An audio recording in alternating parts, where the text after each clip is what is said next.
11 games in 20 days, so it was a lot to take in. It came at me fast, but I'm also really grateful for that experience too. I think it taught me a lot about basketball. It taught me a lot about myself and how to be resilient and to come in and What's good, World Hoop crew? Your boy Jana Liquid is back with a major, a critical update that has everyone in the WNBA world holding their breath. We've been tracking Caitlin Clark's groin injury.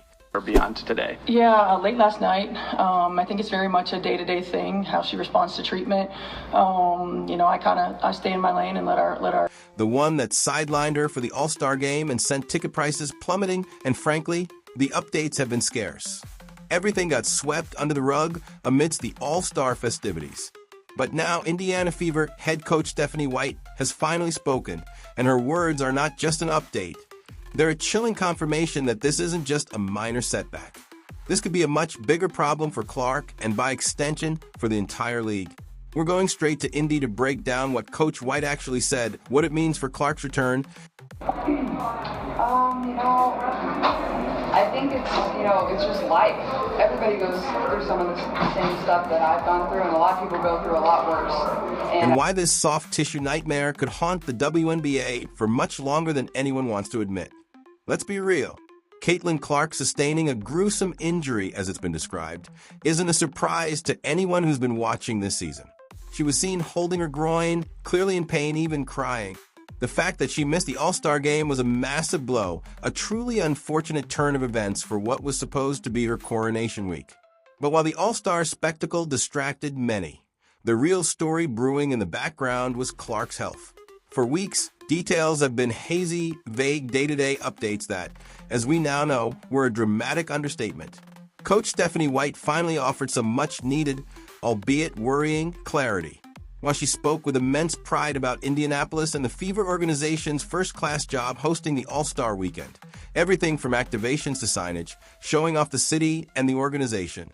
The real nuggets came when the questions inevitably turned to her star player.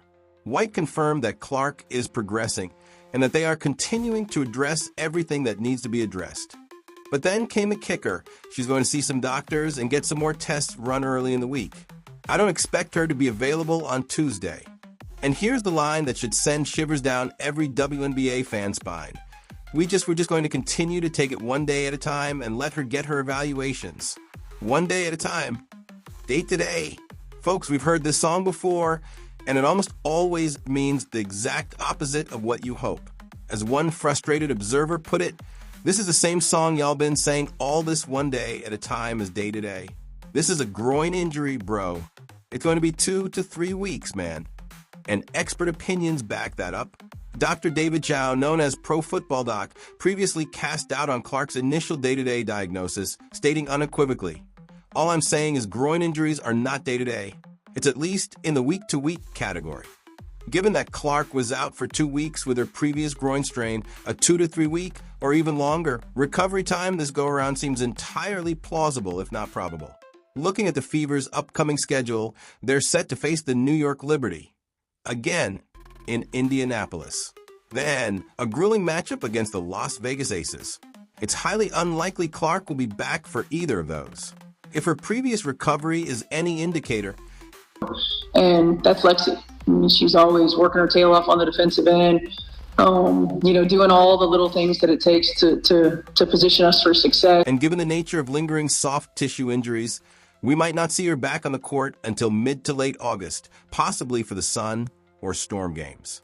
That's a significant chunk of the season for a team fighting for playoff positioning, especially one that has struggled with consistency and adapting to lineups shifting in and out due to injuries. This prolonged absence isn't just bad luck, it's a predictable consequence of a problem that has plagued the WNBA all season: the officiating crisis. We've talked about it before on World Hoop, but it bears repeating.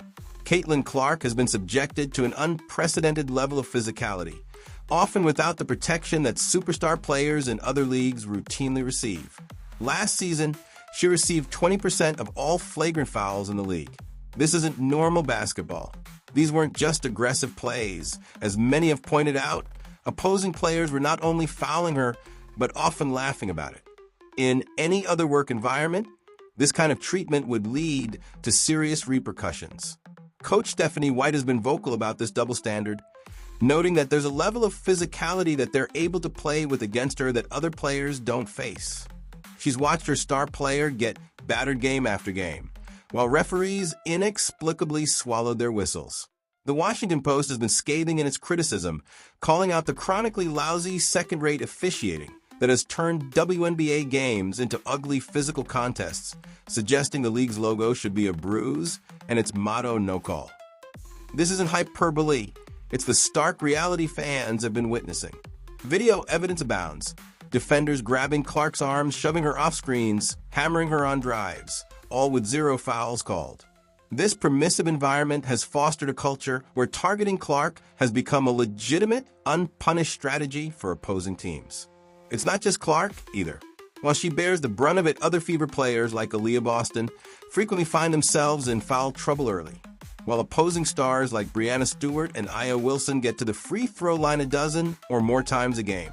The consistency, or rather, the inconsistency, is infuriating for fans and impacts the flow of the game, turning it into a frustrating spectacle. What makes this even more egregious is that other star players in sports history typically receive protection from officials. Leagues understand that their biggest draws are their most valuable assets. But Clark? She's been getting hammered, while refs act as if their job description doesn't include protecting players. The numbers don't lie. 57 head and neck injuries in the WNBA in the past 2.5 seasons, with guards and small forwards getting particularly crushed. This isn't normal wear and tear. It's a pattern of dangerous play being allowed to continue. WNBA legend Lisa Leslie, who dealt with her own lingering groin injury in 2006, offered a sobering perspective. She warned that these injuries can linger for months or even years.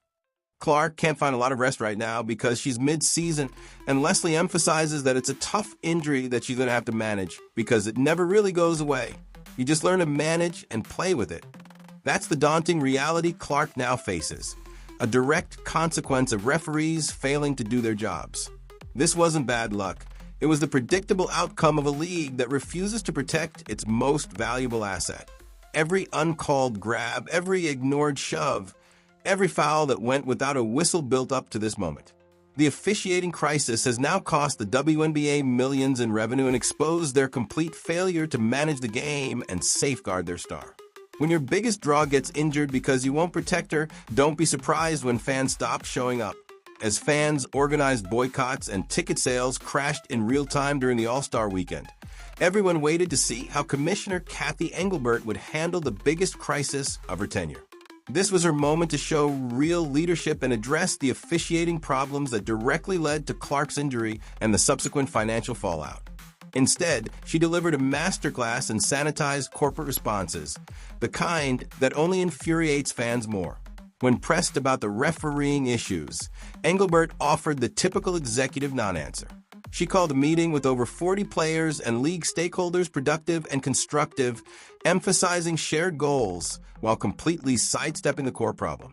Fans didn't want to hear about productive meetings. They wanted accountability for the refs, who allowed Clark to be beaten up all season. They wanted concrete changes to protect players like Clark. They wanted someone to admit that letting opposing teams target your biggest star is bad for business. Instead, they got corporate speak about shared goals and productive conversations. Engelbert's tone-deaf response proved that league leadership is alarmingly out of touch with both fans and players. While Indianapolis businesses counted their losses and fans organized boycotts, she was talking about maintaining the status quo. Her failure to directly address the officiating crisis only made the boycott worse, not better. The game itself became a painful, live reminder of what happens when you don't protect your stars and you ignore your fan base. Empty seats dotted Gainbridge Fieldhouse. The energy was flat, and the basketball was, frankly, terrible. This was supposed to be the showcase event of the season, but it felt more like a glorified practice scrimmage that nobody cared about. The 4-point shot gimmick made everything worse, turning the game into what one source called a glorified layup line, with players just jacking up shots from way behind the arc. The lack of defense was embarrassing. Nobody was trying, nobody was competing, and the whole thing morphed into an unwatchable mess that alienated the fans who actually tune in for real basketball.